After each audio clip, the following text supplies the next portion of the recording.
strategy to reduce, I think it's your main slide here. Okay, perfect. All right, so good evening, Mayor, council members, and Livingston community members. So today we're going to be speaking on the strategies to reduce youth tobacco use in Livingston.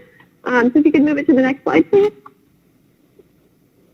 So thank you for having us today. I know we've had the opportunity to present to the City Council before about the dangers of tobacco products, vaping, and how flavored tobacco plays a part in youth use of these products. We wanted to thank you for the opportunity to return and to share some more education on how communities can protect youth from the impacts of tobacco and also the ploys that the tobacco industry uses to attract youth. So as many of you remember, we're from the California Health Collaborative. You can see our map there. We're all throughout California, but we're headquartered here in the Central Valley.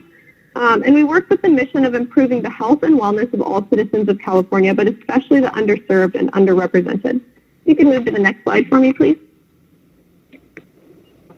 All right, so as we dive into this topic today, we feel that it's important to first provide some background information on why preventing tobacco use among youth is so important. So each year, approximately 480,000 Americans die from tobacco-related illnesses, as reported in the Surgeon General's report. And tobacco use continues to be at the forefront of public health as it's the largest preventable cause of death and disease in the United States.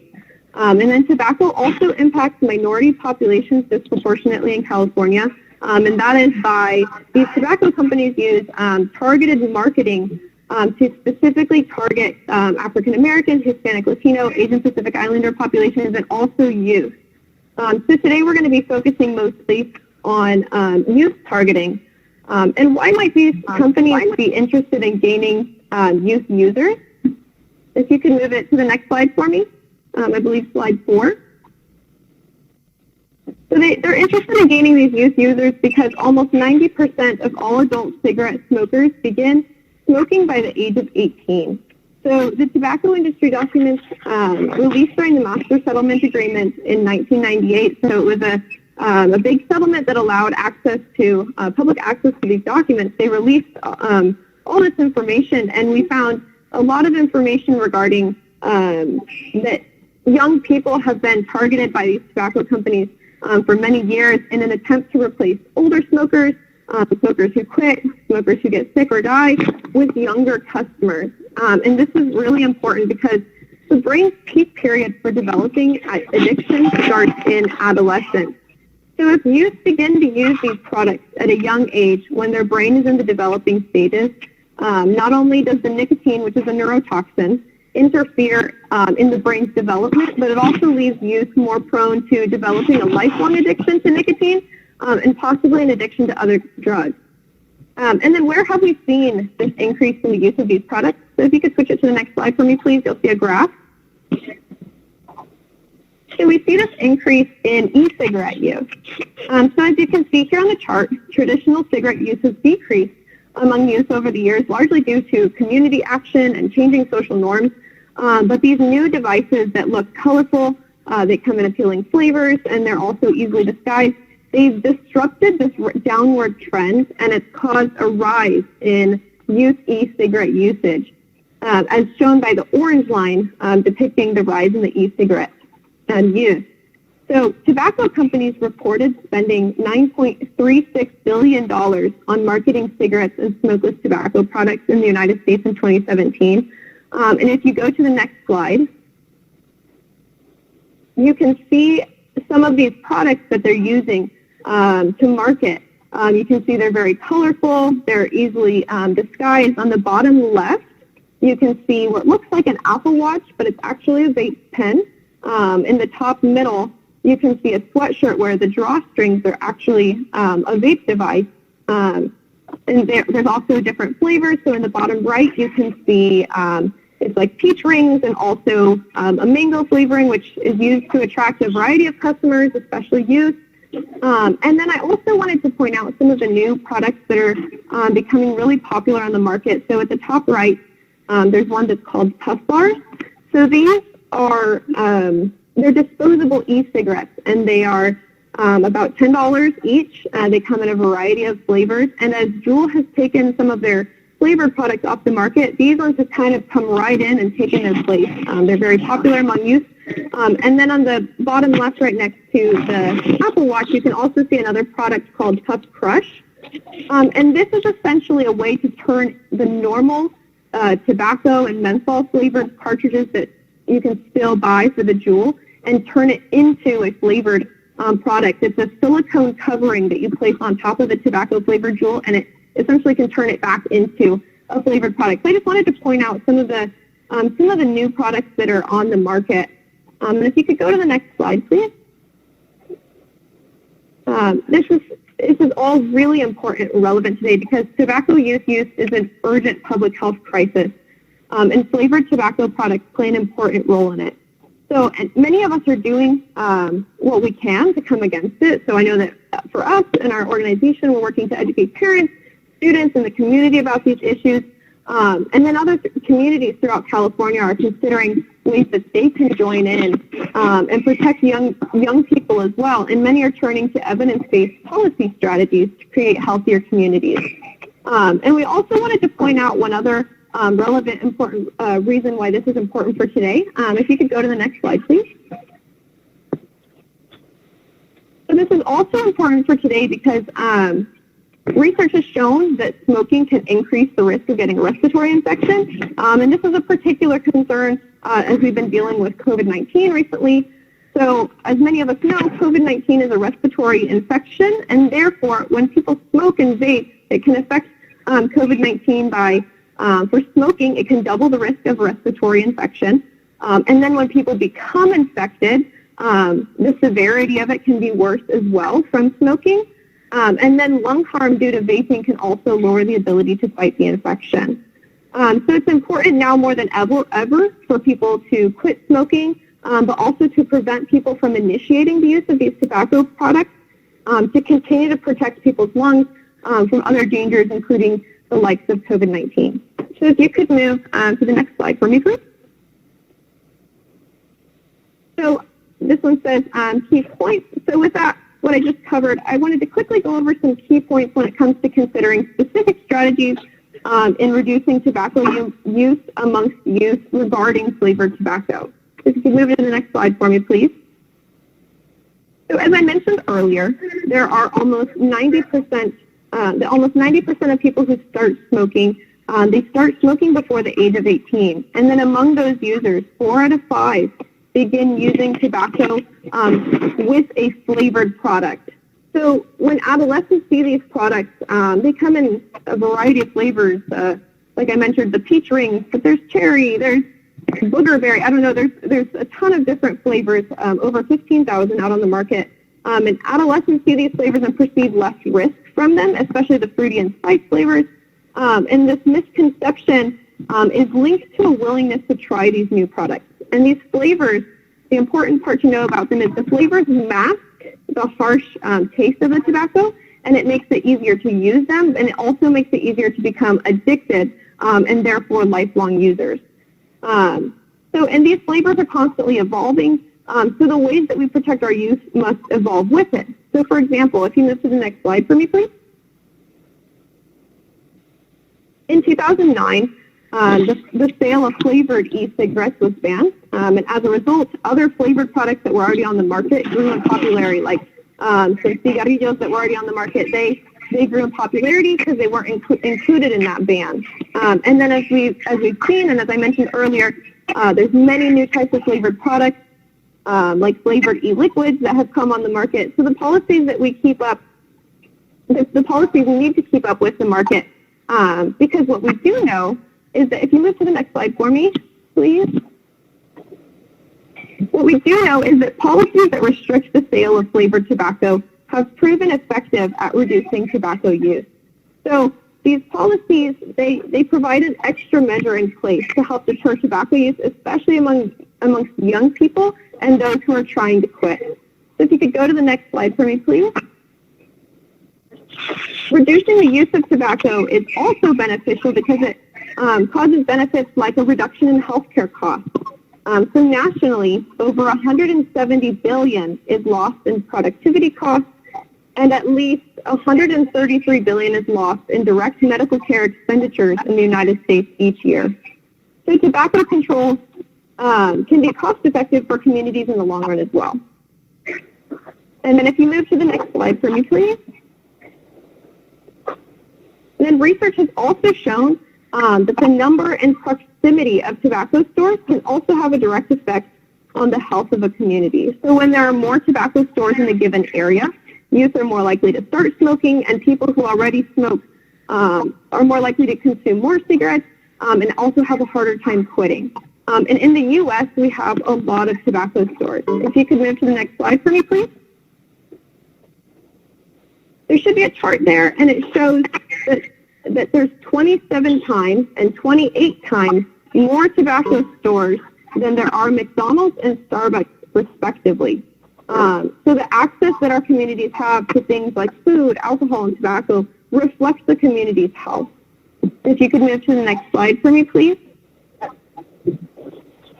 And while Livingston may be a smaller city, these choices that we make have a big impact on the people in the community, especially as research has shown that a community's desire for healthier and tobacco-free environment is often ahead of state and national readiness for change. So you, City Council, you guys have a unique place in your community because you know your people, you know your city, you know the needs of your community. So when you all make a decision regarding the community, they can reflect the priorities and they can serve your community well. Unlike, if you move to the next slide for me, please. Unlike the limitations that some federal and state policies have that contain loopholes that decrease the effectiveness of these policies. So this part right here shows federal policy that's currently in the works to limit pod-based e-cigarette systems. So those are like the Juul systems. But on the right, you can see all of the different products that will be excluded from that. So including like the puff bar that I mentioned and any like open systems that liquids are put into the cartridge or the tank. So regardless of what the state and country is doing, communities can really fill the gaps to further protect youth, especially when broader policies fall short. So I'm now going to pass the presentation on to my colleague, Mao Zhong, to share more on what other communities have done. Thank you. Okay, so hello, can you hear me? Yes. Okay, so next slide, please. Policy options. All right, so good evening, Mayor, Council Member, and Livingston community members. My name is Mao Zhong, Program Manager for the California Health Collaborative. And here I'm going to share some education about policy options that other communities have implemented in California. Tobacco control has been around for quite some time now and started taking off due to the overwhelmingly evidence proven through data over the years with the health impact tobacco has on people and on the environment. So as Alina shared some of those alarming facts with you just now. So next slide, please. All right, so this slide here explains location and density, the first policy that I would like to educate you on. That's placing a cap on the numbers of retailers to its population size and distance between retailers. So for example, placing a cap where stores cannot locate within 1,000 feet of an existing store. Data has shown the increase of youth when retailers are concentrated in neighborhoods. For example, there was a study done by Preventative Medicine in 2008 on California high school students, and it found that the prevalence of current smoking was higher at schools and neighborhoods with 5 or more tobacco outlets than the schools and neighborhoods without any tobacco outlets. Next slide, please. So here we have sale restrictions. So pretty much what this is the sale of products like flavored tobacco products, electronic smoking devices, cigarettes, components, accessories, and flavored tobacco enhancer like the Puff Crush Alina explained earlier. She also mentioned that menthol and other flavored tobacco products are considered starter products. So that helps establish long-term tobacco use, particularly among youth. So restricting the sale of all flavored tobacco products may reduce tobacco use and the counter the tobacco industry has with targeting youth. So the sale restriction policies are becoming more common, as now over 80 cities in the state have banned the sale of flavored tobacco products in the effort to curb youth vaping.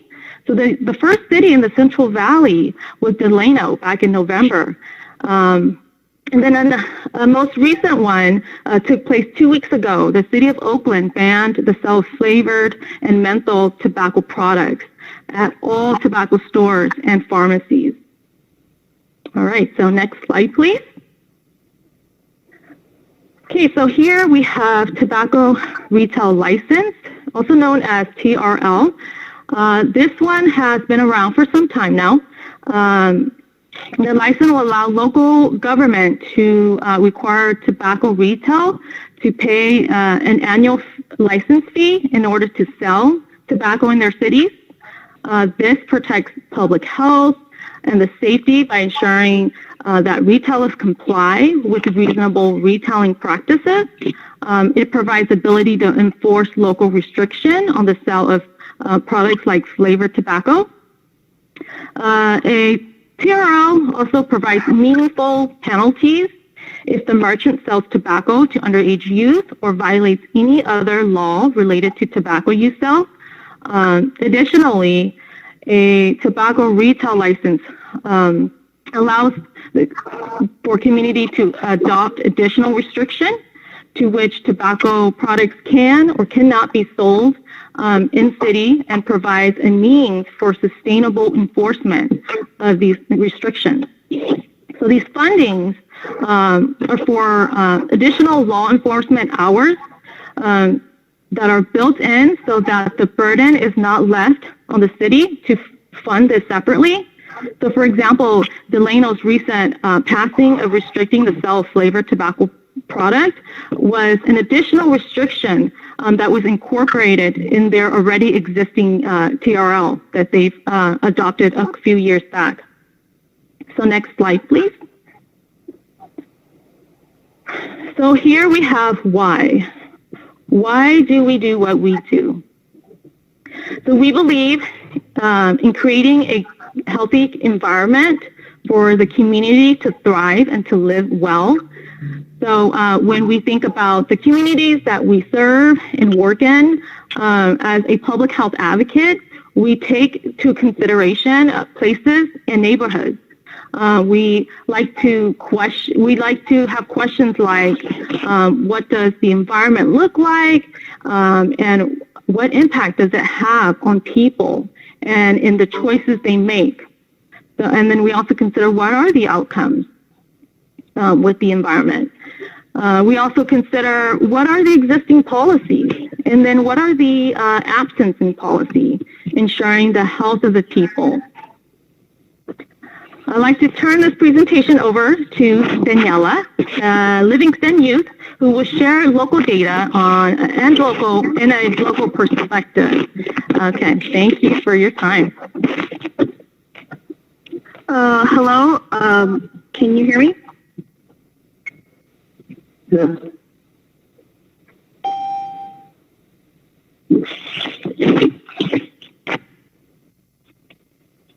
So, hello, my name is Daniela. I'm a high schooler and a current resident here in Livingston, and I will just get started right away. So, as you can see here on the California Community Health Assessment Tool Map, Livingston has a total of 15 tobacco stores. The red dots are stores and the yellow boxes are where schools are. This map shows stores that are within 1,000 feet from schools. And 15 stores in total may not sound like a lot, but Livingston is a smaller community, so when you look at how many stores there is for every 1,000 people, you actually find that there is 1.1 stores for every 1,000 people, compared to Merced and or San Francisco, which are both at 0.8 for every 1,000 people. It shows that 15 stores are actually high for how many people we have in Livingston. And we surveyed 4 of those stores last year that were located within 1,000 feet of schools. And all 4 stores sold tobacco products. And the tobacco products were visible to customers. Next slide, please.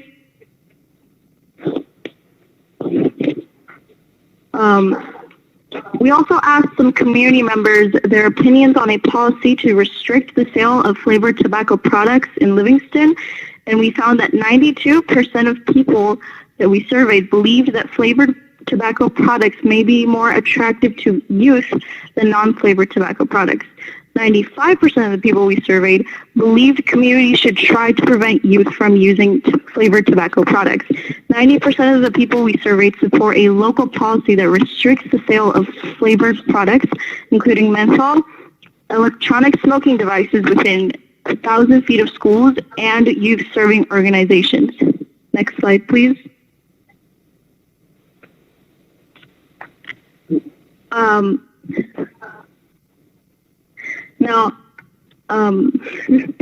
Now, local perspective. Since I am a resident in Livingston, I would like to talk about my own experiences and what I have seen and that have affected me the most, which have been my first experiences. It was a girl, this straight-A student, a great student. I had always looked up to her. I was kind of familiar with her, but I've only ever looked up to her. Then one day, my friend and I were walking in class. She runs up to us in a panic and asks if we would like to buy her flavored tobacco products because her mother was going to search her backpack later that day. Usually we have this image in our heads of the kids who use these products. We stereotype them as bad kids. But here I saw the perfect student, perfect daughter, perfect friend who got into vaping. It made me sad because I looked up to her. When you're in school, there's always that one student that you know has the best grades in the class and that you want to beat that one student. She is amazing at school and amazing at speaking her mind. And it made me sad because she has all the potential to be successful, and I didn't want the potential to die out. She may not have people in her life, or she might have some bad influences. It can show that you can be doing everything right, but you can still fall into the traps that are these tobacco products. She is a stereotypical good kid. I feel like her parents are very similar to mine, where they try to keep bad influences out of the home, but then our social experiences have been different, and parents can do so much to filter what's inside the home, but they can't change what's out there, and sometimes it's our environment that can really shape who we become and the decisions we make. So that's why I asked the city councilor to step in and protect the community, because parents can do their part really well. They need help too. So I asked the city council to restrict the sale of flavored tobacco products in the city of Livingston to further protect our youth and our community. And now I will pass it on to Christian. Thank you. Thank you. Yeah, this is Christian Ramirez speaking. Hello, ladies and gentlemen. Thank you for being present and allowing us to propose this information here today. Today I will be partly breaking down a very personal story on how I developed a deadly connection with flavored cannabis and tobacco products. About 7 months into my sophomore year, it all started. My poor choices allowed me to pick up a lot of bad influences, such as peers, close friends, worse habits, and a weight that supported my meaningless path. I had great role models, but no one with true wisdom understood meaning and knowledge in my arsenal at that time. Or so I did, but had no forced necessary guidance to my younger adolescent self. About 1/2 of people who make bad decisions are not bad people. They lack proper knowledge and wisdom and or what it means to live meaningfully. Although they are surrounded by good influences, although they are surrounded by good influences. By junior year, I found myself addicted to smoking tobacco and cannabis cartridges, which also happened to carry some sort of flavor. I found myself doing odd jobs to get enough money to buy these toxic cartridges, as well as looking for any money I could find around the house. My older brother helped me out a lot. He gave me his point of views and helped me find a path that was meaningful. I look up to a few adult figures in my life. Not everybody has that person in their life. Even if they do, that person may not have the right information and or tools to help guide the young to a healthy, luxurious, and fulfilled, meaningful life. To protect our youth from vaping, it requires everyone's involvement: teachers, parents, and local leaders. Restricting the sale of flavored tobacco products will be a step closer towards protecting us as well as our future generations to come. We need a strong policy and action with our local leaders that shows a fight against youth's accessibility to tobacco and other flavored vaping products. With this in mind, my ask from you, Mayor, as well as City Council, is to restrict the sale of flavored tobacco products in Livingston, to start a chain reaction that will help ease this epidemic. Thank you for your time. Right, this is Alina Torres again. So that concludes our presentation, and I wanted to open it up to any questions or any comments. If you're subscribed to the channel already, you might want to check and make sure you're still subscribed so you're notified whenever a new video goes live. And subscribe if you're new. Until next time, this is the gardening snail of Livingston, California, because not every critter is hiding under a rock.